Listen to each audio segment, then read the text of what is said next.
जंगल सुरक्षा और जीवजंतु मानक सुरक्षा को भित्ति करी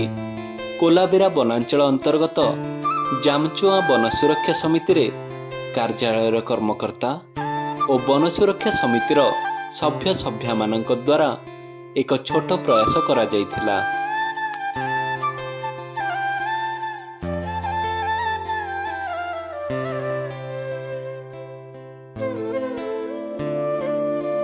ଯେଉଁଥିରେ ଗ୍ରାମର ଗାଁ ମୁଣ୍ଡରେ ଥିବା ମା ବନଦୁର୍ଗାଙ୍କ ପୀଠରେ ଜଙ୍ଗଲ ଏବଂ ବନ୍ୟଜନ୍ତୁର ସୁରକ୍ଷା ନିମନ୍ତେ ପୂଜାର୍ଚ୍ଚନା କରାଯାଇଥିଲା।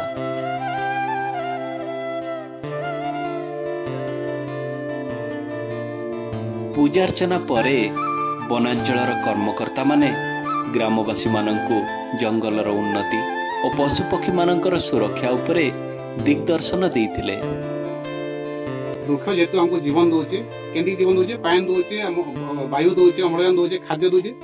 सब प्रकार गछ जेतु सेवा करछे से सेवा के नेक हमें गछ के हमें भगवान लाई पूजा करना तार संगे संगे हमर जिन बंदरगा माता अछि तांकर नु सिंदूर आ हमर छिटो कपड़ा नेकी हमें सब गछ के हमें इडा को बांधवा जार द्वारा कि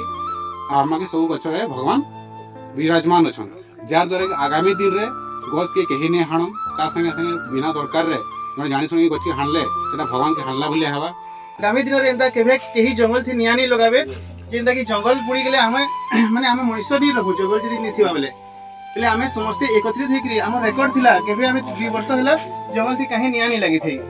पहले हमें आगामी दिन जेंटा हेगला बाकी आगामी दिन केभे भविष्य रे नियानी लगबा हेतली समस्त सचेतन हमा आ समस्त एकत्रित हेकरी जंगल के सुरक्षा देमा आ ई जंगल हमरे हमें ताके माने रकमा मांकर प्रोट सबे भर से रहन गछ पुड़े गछ लगे आम चटिया चढ़ई जेते अच्छे जीवन छोट छोट हेल्ले भी से पानी टे कमल लगी पाएंगे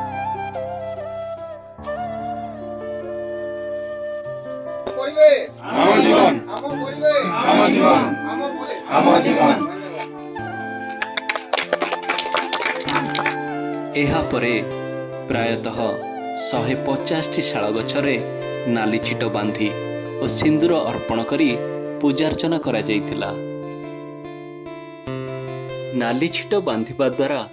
ଗ୍ରାମବାସୀମାନେ ଗଛଗୁଡ଼ିକୁ ଦେବତା ଭାବି ଗଛର ସୁରକ୍ଷା ଓ ତାର ଯତ୍ନ ନେବା ପାଇଁ ଶପଥ ନେଇଥିଲେ।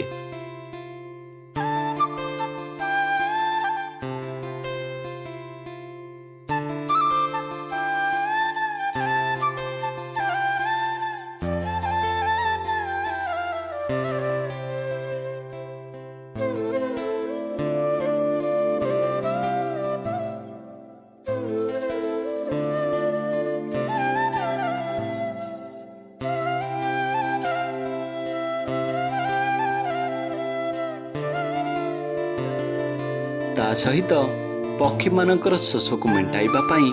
ଛୋଟ ଛୋଟ ମାଟି ପାତ୍ର ଗୁଡ଼ିକରେ ଜଳ ପୂର୍ଣ୍ଣ କରି ପ୍ରତିଟି ଗଛରେ ରଖାଯାଇଥିଲା। ଏହି ମାଟି ପାତ୍ର ଗୁଡ଼ିକର ଜଳ ପକ୍ଷୀମାନଙ୍କ ଦ୍ୱାରା ବ୍ୟବହୃତ ହେଲା ପରେ ଗ୍ରାମବାସୀମାନେ ଗ୍ରୀଷ୍ମ ଋତୁ ଶେଷ ହେବା ପର୍ଯ୍ୟନ୍ତ ପାତ୍ର ଗୁଡ଼ିକରେ ନିୟମିତ ଭାବରେ ଜଳ ପୂର୍ଣ୍ଣ କରିବା ପାଇଁ ସଂକଳ୍ପ ନେଇଥିଲେ।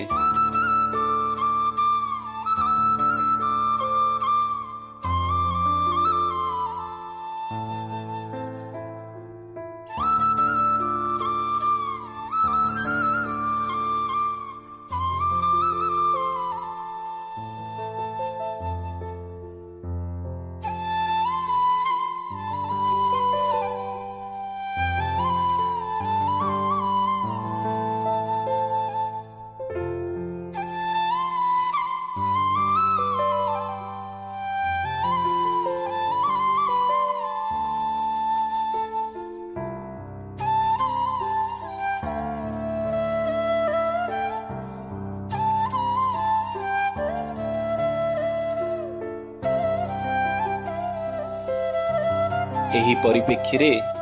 ଆମେ ସମସ୍ତେ ଏକ ସ୍ୱରରେ ବୋଲିବା, ଆସ ମିଳିମିଶି ନେବା ସଂକଳ୍ପ,